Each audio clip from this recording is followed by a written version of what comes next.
Hello there. My name is Anthony Catalano, and I'm a freshman here at URI, and I'm taking Computer Science 101, and this is my final. My business is URI Men's Rowing. This is my logo, URI Men's Rowing.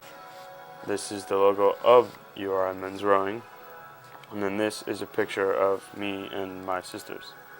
What we'll be talking about today is an overlook on what rowing is, intercollegiate sports, and URI Men's Rowing. And then this picture is well known because rowing is a team sport, and if one person gives up, that means that the whole team is going to go down. So teamwork, coming together is the beginning, keeping together is progress, but working together is a success.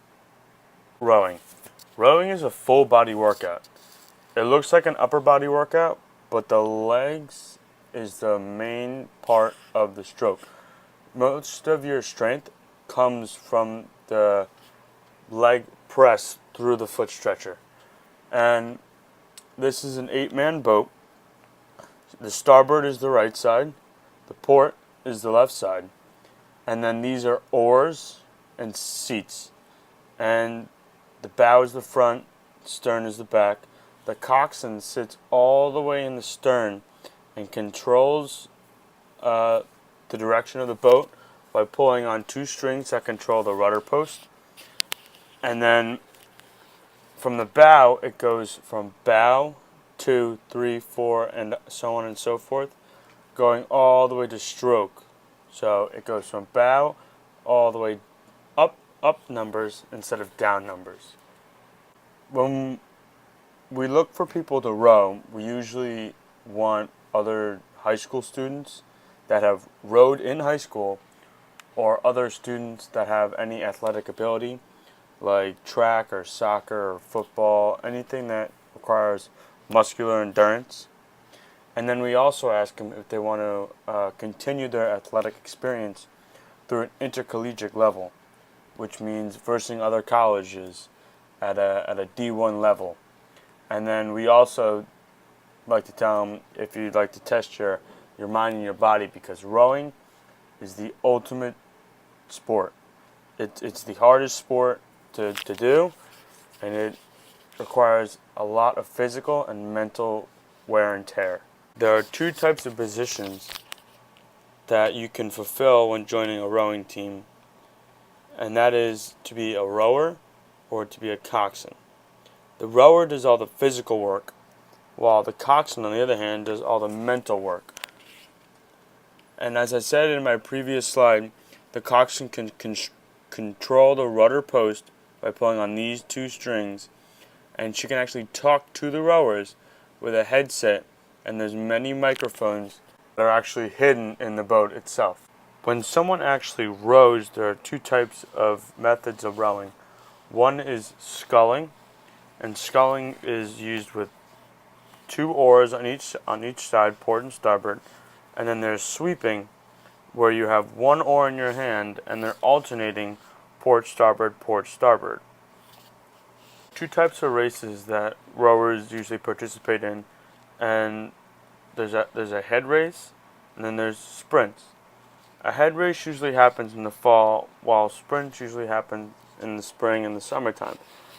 Head races are usually about a 6K, while sprints are only a 2K, which is much shorter and much faster.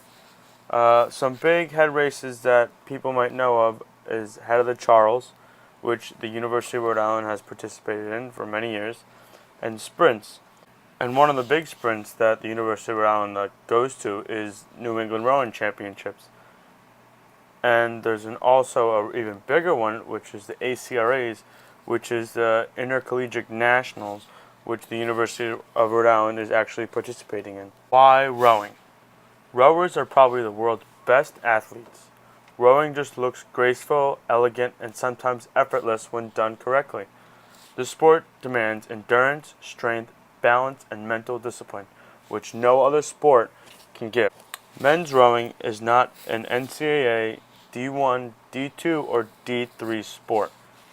It is an intercollegiate sport, which means it is a club. Now, on the other hand, the girls rowing is a varsity sport, which means it is a D1, D2, or D3. And what prohibits men from being a D1 is Title IX. And Title IX is a piece of legislature that says any girl should have the same chance that a guy has should play a varsity sport. Club sports. Rowing is an ultimate walk-on sport, which means that anyone can join no matter what age or what race or what gender. Even women can join, but women usually don't join to row on a men's rowing team. They usually join to cocks. Each student has to pay dues each semester to be part of the team. Rowing isn't a great sport for athletes looking for an MVP because rowing is a team sport and it is also run by the students. URI men's rowing. The URI oarsman has the ideal college experience. He develops self-discipline, confidence, and will forge lifelong friendship with his other oarsmen. He becomes fitter and stronger than you have even been before in any high school or any other club sport. Rowing experiences is a testament of a character and the bedrock of a competitive experience. Joining URI men's rowing, you set yourself up to compete against the top schools in New England. Some schools that we race against are Boston College, University of Connecticut, University of Massachusetts, Bowdoin College, Fordham University, University of Vermont, and Vassar College. This is my YouTube video I made for URI men's rowing.